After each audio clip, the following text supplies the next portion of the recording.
Comunidades afrodescendientes.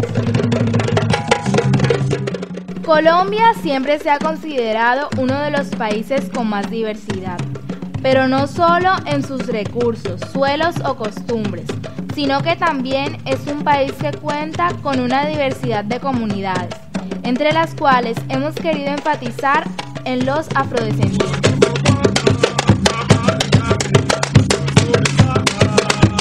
Quiero contarle, mi hermano, un pedacito de la historia negra, de la historia nuestra, caballero, y dice así. En el siguiente informe hemos querido analizar los siguientes aspectos: comunidades afrodescendientes, concepto de Palenque, procesos de mestizaje y población afro en Córdoba.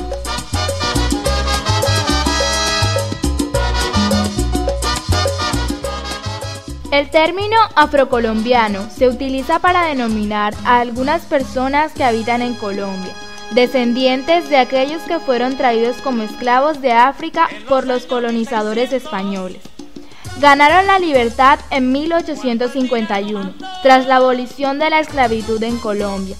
Desde su llegada han contribuido enormemente a la cultura del país. Para analizar las comunidades afrocolombianas en la actualidad es necesario establecer un criterio de diferenciación regional que permita observar las particularidades que caracterizan las culturas afrodescendientes. Según el modo y la antigüedad del poblamiento, las regiones de origen, las condiciones de vida, el acceso a los recursos económicos y de educación, entre otros.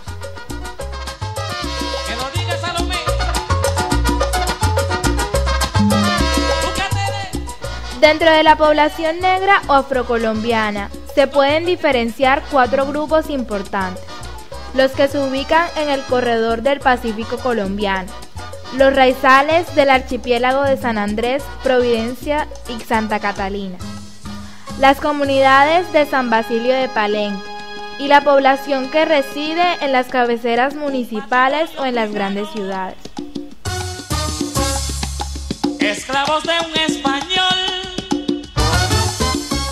Los primeros residen tradicionalmente en la región occidental costera de bosques húmedos ecuatoriales, cuencas hidrográficas, manglares y litorales. Tienen prácticas culturales propias de los pueblos descendientes de africanos.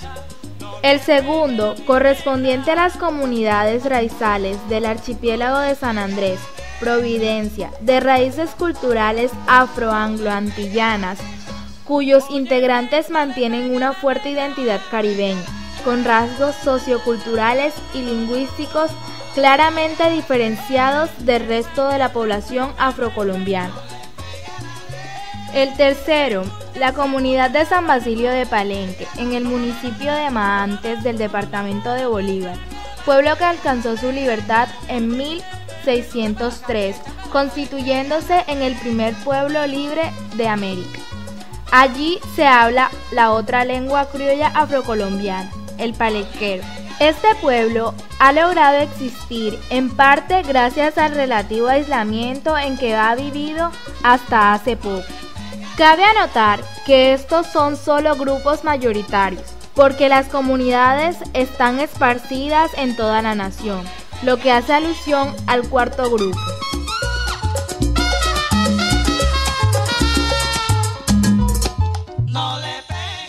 Palenqueros.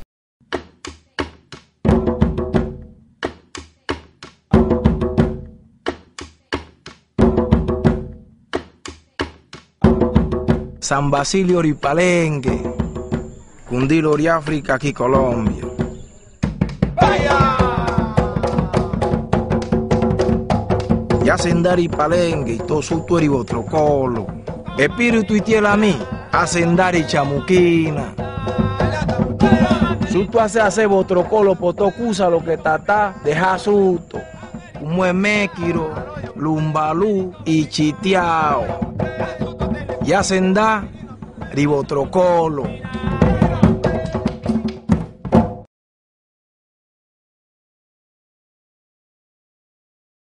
Los palenques son un lugar geográfico en donde se ubicaron los negros esclavizados cuando se le volaban a los españoles. Se constituían en una serie de como si fueran poblaciones o casas construidas en maderas, que le servían a la vez de trincheras, y a estas clases de construcciones fue lo que se le dio el nombre de palenque. La palabra palenque viene de palo, o sea, del material con que se construyó.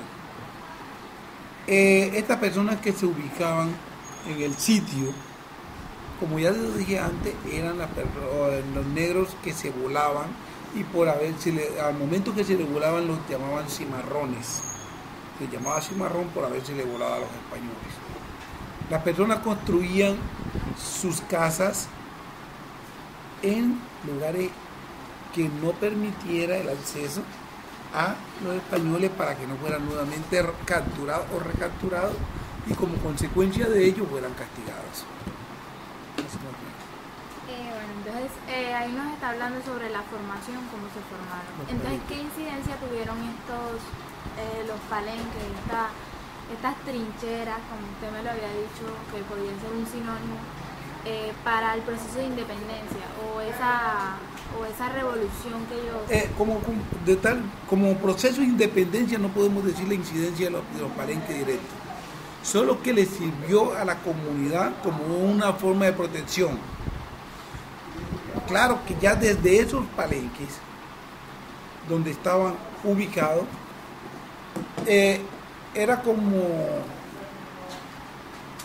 la forma de ellos resguardarse del yugo español.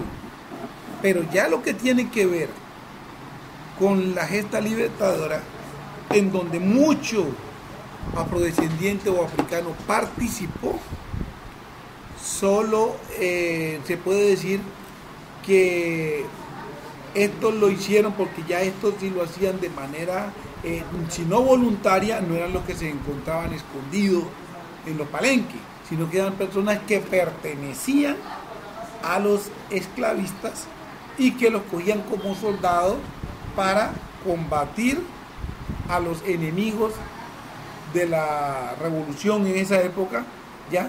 O sea que los negros combatieron, pero a favor de Bolívar y en contra de los españoles, porque si bien Bolívar es de origen español, era considerado como un criollo.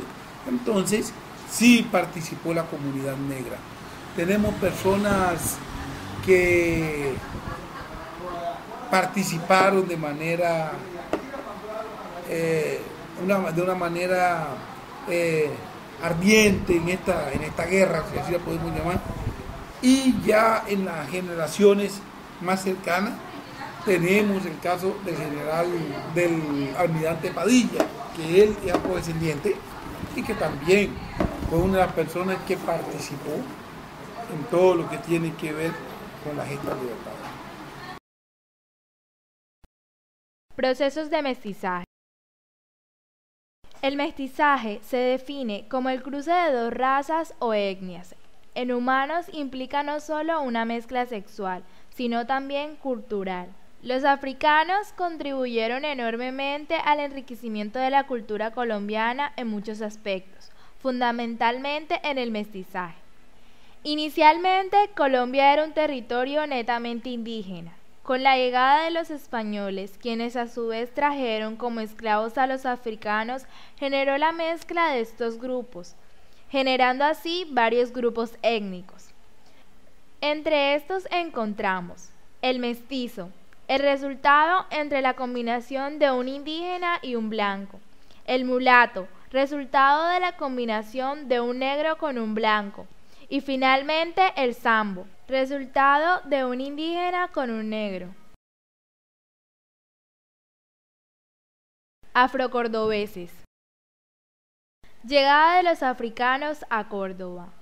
Cuentan los ancianos de Moñitos que los primeros pobladores de la costa cordobesa llegaron del mar en una oscura noche de tormenta. Un barco negrero de origen español zarpó de África con un valioso cargamento de hombres para ser subastados en Cartagena, pero un fuerte huracán en el mar Caribe desvió el barco de su ruta, acercándolo a la costa cordobesa. El barco a la deriva se balanceaba como una frágil viruta de madera. Las tablas cedieron al empuje del oleaje y el barco empezó a hundirse. Aquellos, los esclavos, que venían amarrados con grilletes y cadenas, aprovecharon la confusión de la tormenta y estallaron el motín, mandando a sus guardias y librando a todos los que pudieron.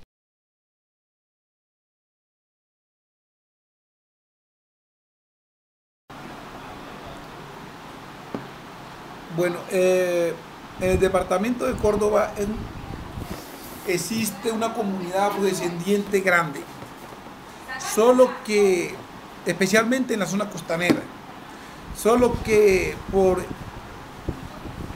esos problemas del racismo y la discriminación racial, muchas de las personas que son negras todavía hoy no se consideran como tal. Nosotros tenemos municipios en donde más del 90% de la población es negra y los niños no saben siquiera cuáles son sus ancestros, cuáles son su origen. ¿Por qué? Por toda la discriminación que ha existido. En Córdoba existe discriminación racial.